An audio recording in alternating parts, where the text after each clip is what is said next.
और अब खबरें विस्तार से। गाजियाबाद से बड़ी खबर सामने आ रही है। ग्राहकों के 10 करोड़ लेकर निधि कंपनी फरार, बैंक मैनेजर समेत कई और स्टाफ पर केस दर्ज। रोजाना 100 से 1500 रुपए निवेश रिटर्न का झांसा, 100 से लेकर 1500 रुपए तक निवेश रिटर्न का झांसा दिया गया। सभी पीड़ित विजयनगर थाने पहुंच रहे हैं, प्रदर्शन कर रहे हैं और पुलिस ने 3 लोगों को हिरासत में लिया, पूछताछ जारी। बड़ी जानकारी आ रही है गाजियाबाद से। पुलिस ने मामले में 3 लोगों को हिरासत में लिया, जिनसे पूछताछ जारी है। वहीं पीड़ित विजयनगर थाने में पहुंचकर प्रदर्शन कर रहे हैं।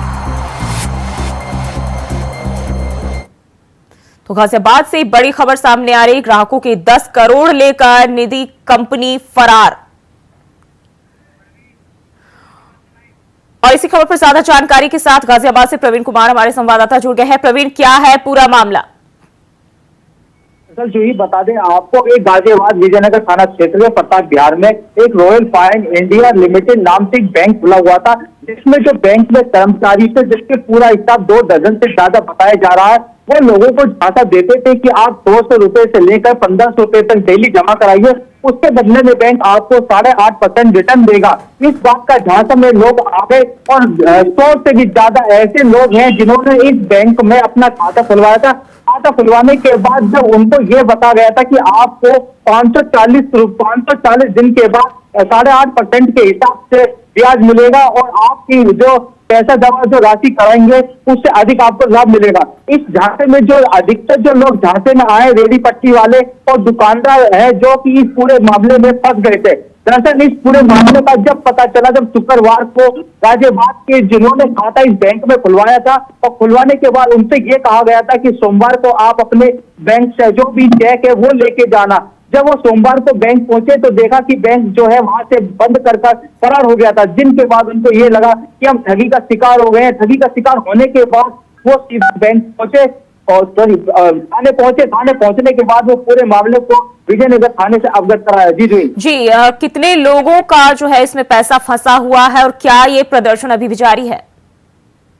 दरअसल जी आपको बताएं, जिसमें 200 से भी ज्यादा लोग इस पूरे बैंक खाते में अपना अकाउंट खुलवाया था, जिसके बाद जब वहां लोग पहुंचे तो जब बैंक में ताला लगा मिला, जब मैनेजर को फोन किया गया था उसका भी नंबर स्विच ऑफ मिला, जिसके बाद विजयनगर थाना में सैकड़ों की संख्या में लोग पहुंचे और प्रदर्शन किया। इस पूरे मामले में लोगों को शांत कराकर एसीपी कोतवाली प्रियंती पाल ने बैंक के खिलाफ, मैनेजर समेत पूरे स्टाफ के खिलाफ मुकदमा दर्ज कर 3 लोगों को हिरासत में लिया है। फिलहाल इस पूरे जो घोटाले में 7 से 10 करोड़ रुपए बैंक द्वारा ग्राहकों को प्रवीण, 10 करोड़ रकम जो है कम नहीं होते, बहुत होते हैं। और इसको लेकर जब शुरू में जो है निवेश रिटर्न का झांसा दिया जा रहा था 100 से 1500 रुपए तक का, तो क्या बैंक की तरफ से जो कर्मचारी थे उन्होंने इसकी जांच पड़ताल नहीं कराई?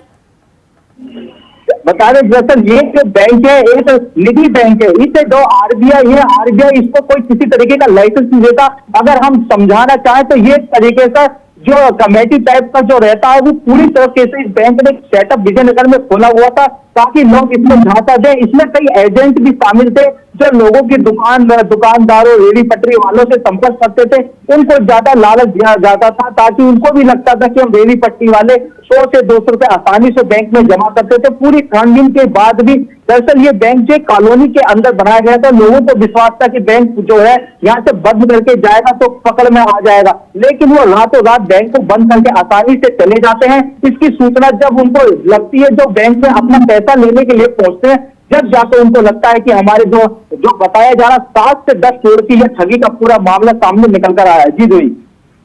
जी प्रवीण, बहुत बहुत शुक्रिया आपका तमाम जानकारी के लिए। तो सभी पीड़ित जो है थाने पहुंचकर प्रदर्शन कर रहे हैं। हालांकि अभी तक जो है बैंक मैनेजर से या किसी कर्मचारी से बातचीत नहीं हो पाई है इसको लेकर, और लगातार पीड़ितों का धरना प्रदर्शन थाने में, विजयनगर थाने में जारी है।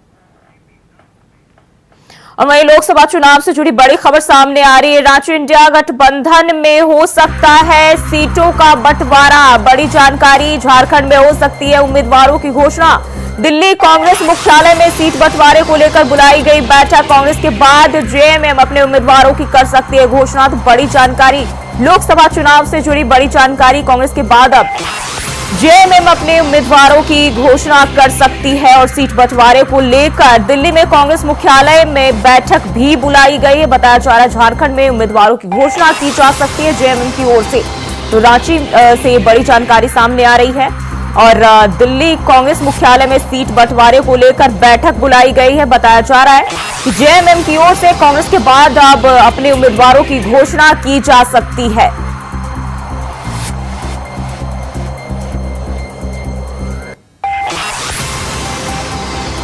लोकसभा चुनाव से जुड़ी बड़ी जानकारी सामने आ रही है। अब रांची में जो है इंडिया गठबंधन में सीटों का बंटवारा हो सकता है। कांग्रेस और जेएमएम के बीच बातचीत चल रही है और समझौते के बाद अब जो है जेएमएम भी अपने प्रत्याशियों को के नामों का ऐलान कर सकती है, चुनावी मैदान में अपने प्रत्याशियों को उतार सकती है। तो लोकसभा चुनाव से जुड़ी बड़ी खबर सामने आ रही है और जल्द ही जेएमएम की ओर से अपने उम्मीदवारों की भी घोषणा की जा सकती है। वहीं बात करें कांग्रेस की तो दिल्ली मुख्यालय में कांग्रेस ने अपने नेताओं की बैठक बुलाई है।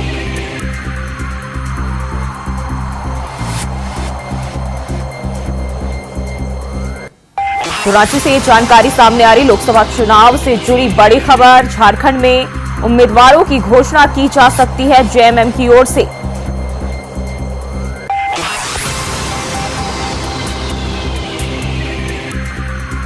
तो इंडिया गठबंधन में सीटों का बंटवारा हो सकता है और झारखंड में जेएमएम अपने उम्मीदवारों की घोषणा कर सकती है।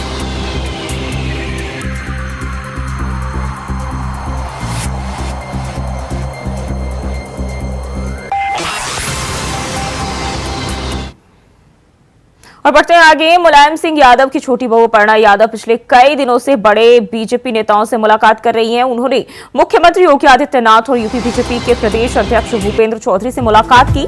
यूपी के राजनीतिक गलियारे में इन मुलाकातों को लेकर चर्चाओं का दौर भी शुरू हो गया और इसी बीच मैनपुरी में सपा प्रत्याशी डिंपल यादव पहुंची, जहां वह अपनी बेटी के साथ लोगों से मिल रही है। वहीं अपर्णा के बारे में पूछने पर उन्होंने बताया कि कोई किसी से भी मिले उन्हें कोई फर्क नहीं पड़ता। इसके साथ ही डिंपल यादव ने इलेक्टोरल बॉन्ड के मामले में भी कहा कि इसे लेकर जो कुछ आया है उनसे इस पर सवाल करना चाहिए।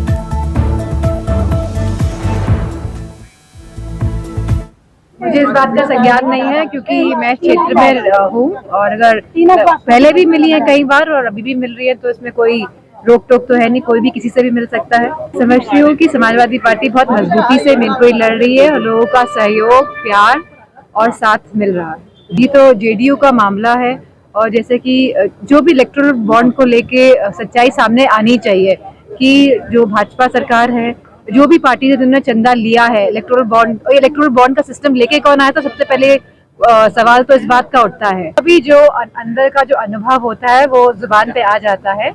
तो मैं समझती जो बात नहीं बोलना चाहते थे वो बोल गए। मुझे इस बात का संज्ञान नहीं है क्योंकि मैं क्षेत्र में हूँ और अगर तो अब जो है अपनी जेठानी को अपर्णा यादव चुनौती दे सकती हैं, ऐसी खबर मिल रही है और डिंपल यादव के खिलाफ चुनावी मैदान में उतर सकती हैं। वहीं डिंपल यादव ने साफ तौर पर कहा है कि इसको लेकर जो इलेक्टोरल बॉन्ड पर भी उन्होंने अपना बयान दिया और साथ ही उन्होंने कहा कि जिसके लिए ये सब कुछ आया है उनसे ही सवाल किया जाए।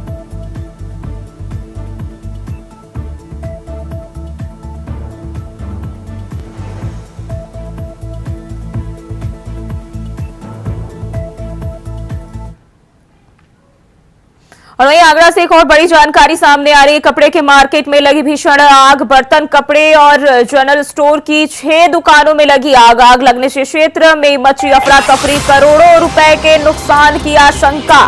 खबर पर पहुंची थाना पुलिस और फायर ब्रिगेड की कई गाड़ियां। तो कपड़े के मार्केट में भीषण आग लग गई है।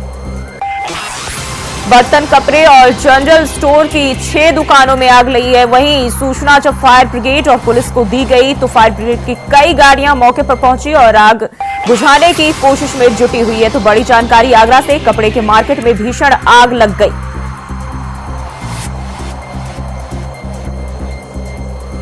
तो ये तस्वीरें आप देख सकते हैं।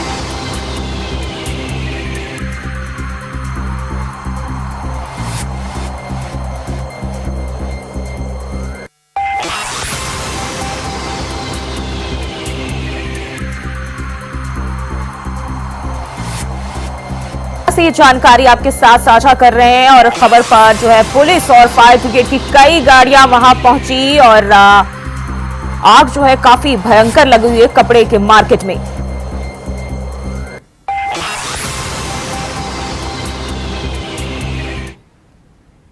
और वहीं प्रदेश के लखनऊ में महिला सुरक्षा का दबंगों ने माहौल उड़ाया। उधारी की माचिस लेने के बाद उसी से दुकानदार महिला को चलाने की कोशिश की गई, जहां महिला की पिटाई घटना जो है सीसीटीवी में कैद हो गई। पूरा मामला बिजनौर थाना क्षेत्र का बताया जा रहा है। तो ये तस्वीरें बिजनौर से जो है सामने आ रही है और पुलिस जो है मामले की जांच में जुटी हुई है। दबंगों ने महिला की पिटाई की और पूरी वारदात सीसीटीवी कैमरे में कैद हो गई है।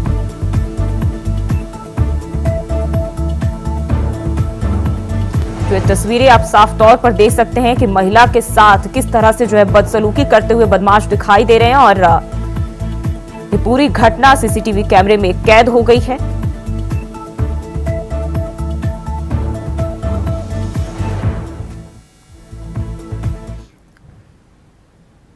और आगरा में 8वीं की छात्रा के साथ सामूहिक दुष्कर्म की वारदात सामने आई है। होटल में ले जाकर छात्रा के साथ दुष्कर्म की घटना को अंजाम दिया गया। आरोपी का नाम टिंकू बताया जा रहा है। टिंकू के 2 साथियों ने भी इस दुष्कर्म की घटना को अंजाम दिया, जहां पुलिस ने 2 आरोपियों को गिरफ्तार कर लिया है। घटना में एक आरोपी की तलाश जारी है। तो छात्रा के साथ गैंगरेप का जो है वारदात ये बताया जा रहा है और एक आरोपी की तलाश जो है फिलहाल जारी है। और समाजवादी पार्टी ने मैनपुरी के डीएम अविनाश कृष्ण सहित कई अधिकारियों की शिकायत चुनाव आयोग से की। मुख्य निर्वाचन अधिकारी को ज्ञापन सौंपकर सपा ने इन अधिकारियों को हटाने की मांग की है। सपा ने इन अधिकारियों पर बीजेपी के एजेंट के रूप में काम करने का आरोप लगाया है। सपा ने मैनपुरी में अतिरिक्त अपर पुलिस अधीक्षक अनिल कुमार प्रथम की नियुक्ति पर भी आपत्ति जताते हुए उनके तत्काल स्थानांतरण की मांग की है।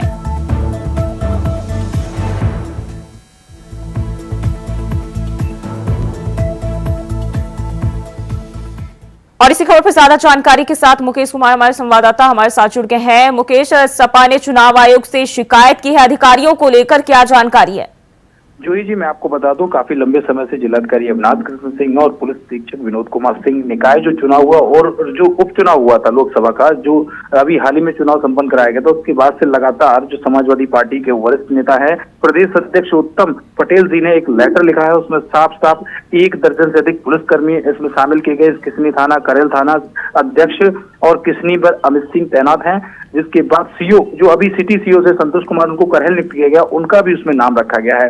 ऐसे ही भोगांव संध्या सिंह एसडीएम है, उनका भी उस लेटर में नाम रखा गया है। 1 दर्जन से अधिक ऐसे अधिकारी हैं जिनको उस लेटर में मेंशन किया गया है, उन पर भाजपा के एजेंट के रूप में काम करने का आरोप लगाया गया है। जी मुकेश, लेकिन बात करें किस आधार पर जो है सपा ने आरोप लगाया, क्या इसको लेकर किसी तरह की शिकायत मिली है? अभी हाल ही में ही निकाय चुनाव हुआ था, जिस तरीके की जो सीट थी सदर नगर पालिका की जो सीट थी उसमें चुनाव था। रिकाउंटिंग अगले दिन तक, यानी पूरे प्रदेश की काउंटिंग बंद हो गई थी, मगर मैनपुरी की काउंटिंग अगले दिन तक चलती रही। सुबह 4 बजे परिणाम आने के बाद समाजवादी पार्टी के जो प्रत्याशी हैं और पूर्व विधायक राजकुमार यादव ने गंभीर आरोप लगाए। तो उन्होंने कहा है ये भारतीय जनता पार्टी के लोग, उनसे मिलकर ही अधिकारी चल रहे हैं। उसी तरीके से यह पत्र लिख दिया गया है कि उनको भय है कि ये अधिकारी जो है जो भारतीय जनता पार्टी का सहयोग कर सकते हैं कहीं ना कहीं। तो क्या चुनाव आयोग की ओर से इस पर किसी तरह का एक्शन लिया गया है या किसी तरह के आश्वासन दिए गए हैं? आश्वासन दिया गया है उस पर। इससे पहले भी अभी उपचुनाव में प्रोफेसर रामगोपाल यादव जी ने एक शिकायत जो की थी, जो कुछ पोलिंग बूथ और कार्यकर्ताओं को जिस तरीके से परेशान किया जा रहा था उपचुनाव में, उस पर विराम लगाया गया था और निर्वाचन आयोग ने उसमें एक्शन लिया गया था। ये पत्र गया है और इस पर भी आश्वासन दिया है कि निश्चय कोई ना कोई उचित कार्रवाई की जाएगी। जी मुकेश, बहुत बहुत शुक्रिया आपका तमाम जानकारी के लिए। तो निर्वाचन आयोग से सपा ने शिकायत की है, कई अधिकारियों की नियुक्ति और जो है स्थानांतरण को लेकर अपील की है।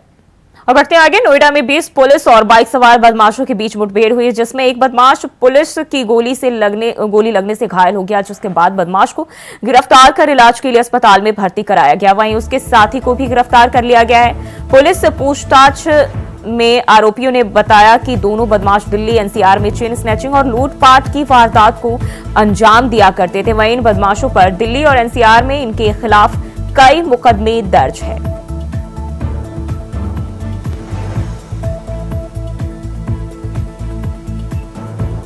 और वहीं लखनऊ में पुलिस ने 2 जालसाजों को गिरफ्तार कर लिया है, जहां ये दोनों आरोपी एसटीएफ अधिकारी बनकर फर्जीवाड़े के एक मुकदमे में पीड़ित वादी को धमकाने के लिए पहुंचे थे और पहुंचकर वहां से सीसीटीवी जब्त कर लिया और पीड़ित के साथ मारपीट की। पीड़ित की ही शिकायत पर पुलिस ने मामला दर्ज कर आरोपियों को गिरफ्तार कर लिया।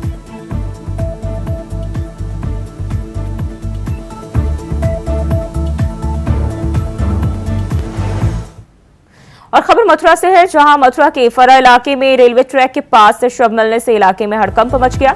कस्बा फरा के हनुमान मंदिर के पास रेलवे ट्रैक पर एक युवक का शव मिला। युवक घड़ी पचौरी इलाके का रहने वाला बताया जा रहा है। वहीं मृत युवक के परिजनों ने युवक की हत्या का आरोप लगाया है। पुलिस ने शव को कब्जे में लेकर पोस्टमार्टम के लिए भेज दिया और मामले की जांच शुरू कर दी है।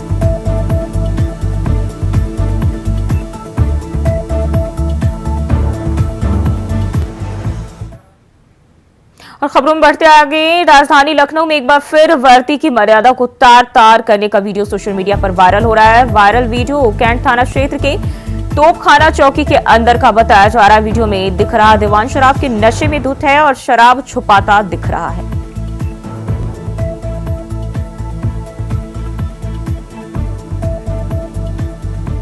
और कन्नौज में तेज रफ्तार का कहर देखने को मिला। तेज रफ्तार ट्रक ने कार को टक्कर मार दी। हादसे में कार सवार 3 लोगों की मौके पर ही मौत हो गई। वहीं कुछ लोग घायल बताए जा रहे हैं। वहीं एक की हालत गंभीर बनी हुई है। फिलहाल सभी कन्नौज जिले के रहने वाले बताए जा रहे हैं और फर्रुखाबाद में किसी कार्यक्रम में शामिल होकर कन्नौज वापस आ रहे थे, तभी यह हादसा हो गया। वहीं ट्रक चालक हादसे के बाद मौके से फरार हो गया।